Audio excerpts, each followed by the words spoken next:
कुमार सिंह साहब, आप तो पूरे चुनाव भर वहीं रहे, चुनाव से पहले चुनाव के बाद भी वापस आए कि नहीं?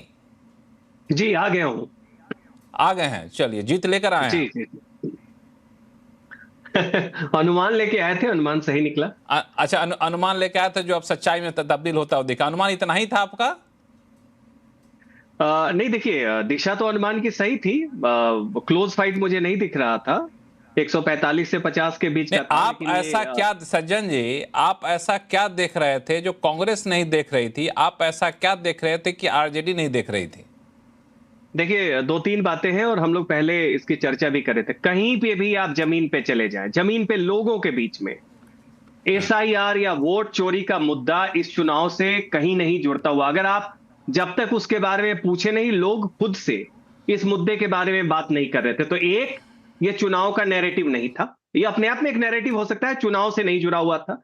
दो, तेजस्वी यादव को अपना 2 महीना कांग्रेस के पीछे इस मुद्दे से जुड़ के बर्बाद नहीं करना था। उससे जीत हो जाती तेजस्वी की, ये नहीं कर रहा हूं कि शायद ऐसी हार नहीं होती। दूसरी बात आप देखिए, कहीं भी पूरे जगह पे नीतीश कुमार जी के स्वास्थ्य का मुद्दा जो है, उनके अपने समर्थक वर्ग में एक प्रमुख ऐसा कोई भी भावना नहीं दिखी। वो उड़ीसा के नवीन पटनायक जैसे नीतीश कुमार अपने समर्थकों के बीच में अपने स्कीम की मौजूदगी से जाने जाते हैं। उनके लिए उनका स्वास्थ्य जो है वो कोई मुद्दा नहीं है। तो स्कीम के मामले में ये दिखा कि वो लोग मान रहे हैं, क्योंकि तुलना आप हमेशा करते हैं कि विकल्प क्या है। तो जो विकल्प है उसके तुलना में वो काफी आगे, एकमात्र नेता है पूरे बिहार में जिनको स्कीम्स और जाति के अलावे स्कीम से जोड़ के देखा जाता है। तीसरा, हमने जरूर देखा कि कहीं भी ये नहीं दिख रहा था कि नीतीश कुमार को इस बार हट जाना चाहिए। 2020 में एक उस तरह का सेंटीमेंट दिख रहा था, इस बार कहीं ऐसा नहीं देखा। और कहीं भी ये नहीं दिखा कि तेजस्वी को एक बार मौका मिलना चाहिए। उनके कोर मतदाताओं के बीच में सीमित एक भावना थी, उसके परे नहीं दिखा। चौथा क्या दिखा, आप देखिए कि जब आप बिहार में seat by seat micro analysis करते हैं, तो राजद का जो कोर है वो अच्छी खासी संख्या में है। वो 20%, 25% इस तरह के औसतन हर जगह अपनी मौजूदगी रखता है, उसका जो समर्थन वर्ग है।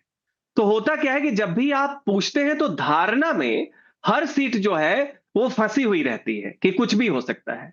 तो ऐसे में एक संभावना, धारणा बन जाती है, संभावना बन जाती है कि शायद परिवर्तन हो सकता है और तेजस्वी मुख्यमंत्री बन सकते हैं। ये एक धारणा की बात है, परसेप्शन होता है। अब इसमें इसके परिणाम क्या होते हैं मैं आपको बताता हूं। परिणाम यह हुआ कि इस संभावना में जो तेजस्वी हैं, उनके जो कोर वोटर है, खासकर उनके अपने समाज से, यादव समाज से, वो काफी एग्रेसिव और काफी असर्टिव तरीके से इस बात का दावा करने लगते हैं कि परिवर्तन हो रहा है। तो परिवर्तन होने का दावा अगर और भी समाज के लोग मजबूती से करें तो ऐसा दिखता है कि वो सेंटिमेंट प्रबल है। लेकिन एक ही समाज के लोग काफी एग्रेसिव तरीके से जब करते हैं, तो बाकी उसके रिएक्शन में काउंटर मोबिलाइजेशन भी, उस प्रोसेस से गुजरते हुए काउंटर पोलराइजेशन की तरफ चले जाते हैं। और महिला का जो फैक्टर है, देखिए जिस दिन चुनाव में ये आया कि 9 से 10% महिलाओं ने ज्यादा वोट किया है, आप ये, कोई रॉकेट साइंस नहीं चाहिए समझने के लिए कि उसमें ज्यादा से ज्यादा महिलाओं के लिए पुल फैक्टर कौन है। उस मामले में नीतीश कुमार 2006 से 5 में आए थे और 1 साल बाद से जो स्कीम हुई उसमें अनवरत, वो तो 10,000 एकमात्र कोई योजना नहीं था, वो कई बार से जो चली आ रही बहुत सारी योजनाएं थी, उनको और कंसोलिडेट करने का और एक कॉन्सुलेट का प्रक्रिया हुआ। इसमें, तो इन हाँ तमाम चीजों से इसमें, देखें। हाँ इसमें सज्जन जी, महिला वोटर का नीतीश कुमार के साथ आना या जदयू के साथ आना मुझे कोई नई बात नहीं लगी। हाँ, इस बार ज़्यादा साथ आ गई महिला वोटर। पिछले चुनाव में भी जदयू के साथ रही हैं और क्षेत्र में चुनाव में पहले भी आप गए होंगे, इस बार भी गए थे। हाँ, इस बार कुछ ज़्यादा यहाँ पर आई हैं। मैं आपके पास कार्तिकेय बत्रा, मैं आपके पास आऊँगा, लेकिन इस बीच हमारे साथ जनता दल यूनाइटेड के प्रवक्ता जुड़ चुके हैं, जितेंद्र कुमार जी। जितेंद्र कुमार जी, ये जो जीत हुई है, इसमें दो बातें लोग काफ़ी नोटिस कर रहे हैं। पहली बात कि इस बार जीत में सबसे ज़्यादा गेन अगर किसी को हुआ है तो वह है जनता दल यूनाइटेड को। ये भले ही चिराग पासवान को गठबंधन में आने का नतीजा हो या फिर नीतीश कुमार के की छवि का नतीजा हो, लेकिन दूसरी चीज जो लोग गौर कर रहे हैं वो ये कर रहे हैं कि इस बार पूरे गठबंधन में भारतीय जनता पार्टी सबसे बड़े दल के तौर पर उभर कर आई है। पहले भी थी, लेकिन कोई एक पार्टी लंबे समय तक बड़े दल के तौर पर रहे और मुख्यमंत्री पद पर ना जाए, ये किसी को पछता नहीं है। ये सवाल सुबह से मंडरा रहा है, तो मैं सोचता हूं पहले इसी का जवाब दे दीजिए, फिर बाकी सवाल आपसे पूछूंगा। देखिए, हम लोग के लिए यह विषय था ही नहीं कि मुख्यमंत्री कौन बनेंगे, क्योंकि महागठबंधन की तुलना में एनडीए में पहले से ही क्लियर था कि हम लोग नीतीश बाबू के नेतृत्व में चुनाव लड़ रहे हैं। तो जो अलायंस का लीडर होता है, जिसके नेतृत्व में चुनाव लड़ते हैं, निश्चित तौर पर भाई अगली सरकार बनेगी तो लीडर हमारे वही रहेंगे। तो ये डिबेट का विषय ही नहीं है। आज मुख्य मुद्दा यह है कि हम लोगों ने जिस विकास का रोड मैप पिछले 20 सालों में बनाया है और बिहार में एक लंबी लकीर खींची है, इसको अगले 5 साल तक कंटिन्यू करने का मैंडेट बिहार की महान जनता ने दिया है।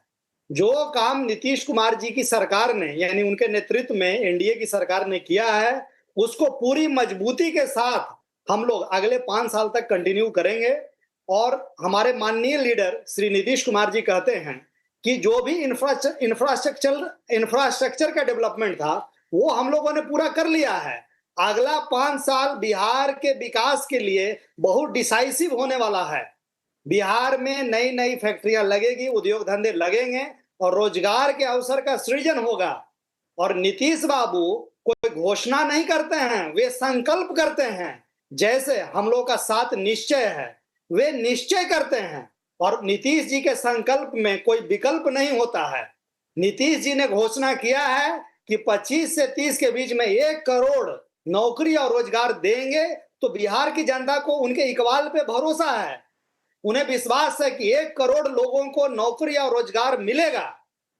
बिहार के संदर्भ में जो उन्होंने विकास की लंबी रेखा खींची है, भागीरथ प्रयास किया है, यह भागीरथ प्रयास को कंटिन्यू करने का मैंडेट बिहार की जनता ने दिया है। हम सभी लोग बहुत अभिभूत हैं और जब बड़ी ताकतें मिले तो जब बड़ी जिम्मेदारियां भी मिलती है, उस जिम्मेदारी के साथ मैं ये बात कह रहा हूं कि great power comes with great responsibility. 20 साल रूट करने के बिल्कुल ये बात आप ज्वाइन कर रहे थे शो को, उससे पहले ये बात मैंने कहा था, भाजपा के प्रवक्ता धनंजय गिरी साहब जुड़े हुए थे, मैंने कहा था कि ये बड़ी जीत जो हुई है ये आपके ऊपर एक बड़ी जिम्मेदारी देता है। और बड़ी खुशी हुई कि आपने इस चीज को स्वीकारा कि जीत के साथ, खुशी के साथ साथ एक बड़ी जिम्मेदारी आपके पास आती है। एक सवाल और मैं आपसे लूंगा, फिर एक मेहमान हमारे साथ कार्तिकेय बत्रा काफी देर से बैठे, उनको भी जोड़ूंगा शो में।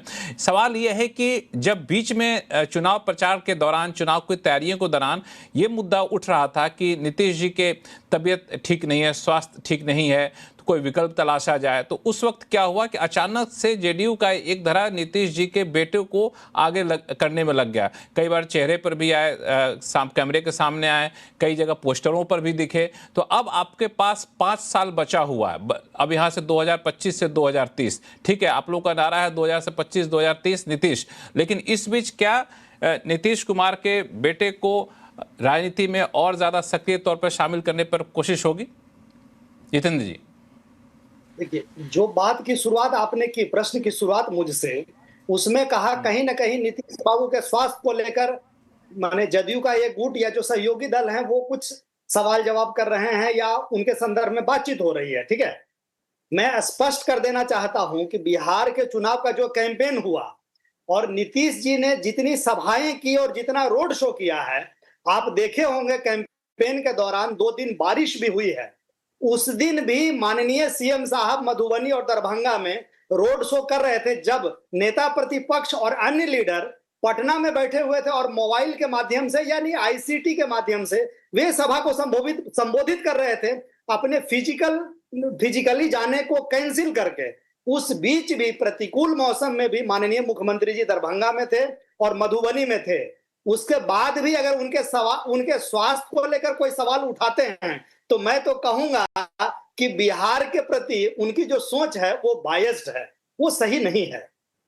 जो व्यक्ति इतनी सभाएं कर रहा हो उसके स्वास्थ्य पे आप सवाल उठा रहे हैं या अन्य कोई भी व्यक्ति सवाल उठाते हैं, तो मैं तो कहूंगा कि सवाल उठाने वाले को अपनी स्वास्थ्य की जांच करानी चाहिए, इतना ही कहूंगा।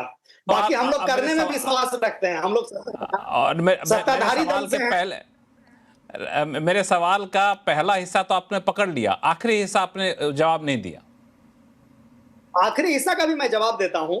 नीतीश कुमार जी राजनीति में हैं और कर्पूरी, लोहिया, जयप्रकाश नारायण, बाबा साहब अंबेडकर और गांधी जी के मूल्यों को चलने वाले लोग हैं, समाजवादी लीडर हैं। तो जिन समाजवादी मूल्यों को लेकर नीतीश बाबू चले हैं, जिसका अनुपालन उन्होंने सुनिश्चित किया, वे कोई परिवारवाद उन्होंने नहीं आगे बढ़ाया है, परिवार के किसी व्यक्ति को राजनीति में प्रोत्साहित नहीं किया है। नेता प्रतिपक्ष की तरह वे प्रोत्साहित कोई नहीं करेंगे। वंश से नहीं आते हैं। लालू जी की तरह अपने बेटों को करने का प्रयास नहीं किया। नीतीश कुमार के बेटे को सके राजनीति में प्रोत्साहित नहीं किया जाए। अगले 5 वर्ष भी वे उनका जो प्रण है, जो सामाजिक मूल्य है, उसी को वो आगे बढ़ाएंगे। न परिवारवाद न भ्रष्टाचार, इन दोनों में किसी से भी उन्होंने कोई कंप्रोमाइज नहीं किया है। क्राइम, करप्शन और कम्युनिज्म से नीतीश जी का जो मॉडल है गवर्नेंस का, उसमें इन तीनों की कहीं कोई जगह नहीं है। इसलिए यह सवाल करना बेहतरीन आपने जवाब दिया। आपने अब बने रहिए शो में। कार्तिकेय बत्रा साहब जो अभी कह रहे थे रंजीत जी, दरअसल कि नीतीश कुमार के स्वास्थ्य पे जिस तरह से सवाल उठा करके ये एक नैरेटिव बनाने की कोशिश की गई कि नीतीश जी तो सीएम बनेंगे नहीं, भले ही जीत जाए तब भी, लेकिन इस नैरेटिव को जिस तरीके से 6 महीने में बदल दिया गया, जो अवधेश कुमार जी कह भी रहे थे, आपको क्या लगता है इसमें सबसे बड़ी भूमिका क्या रही? और अब ये सवाल नहीं उठना चाहिए, जनता मान चुकी थी कि कुछ भी होगा बनना सीएम नीतीश कुमार को ही है।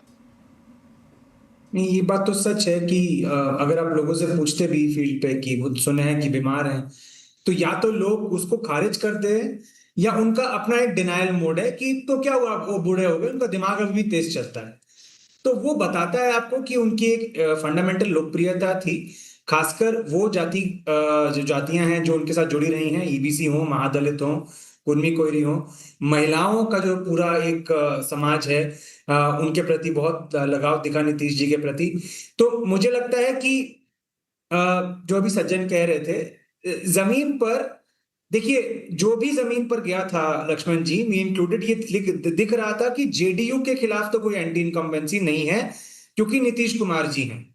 और जेडीयू जहां जहां लड़ रही थी वहां साफ साफ सिंबल पे वोटिंग हो रही थी, चाहे पुरुष हो चाहे महिलाएं हो। सवाल बस इतना था कि जो जेडीयू के घटक दल हैं, चाहे वो बीजेपी हो, चाहे वो हम हो, चाहे वो कुशवाहा जी हैं, जैसे ही आप उन सीटों पे जाते थे तो महिलाएं तो वहां भी सिंबल पर वोट कर रही थी। उनको सभी सिंबल पे, जो ईबीसी दलित महिलाएं हैं, उनको तो उस सिंबल पर भी नीतीश जी ही दिखाई दे रहे थे।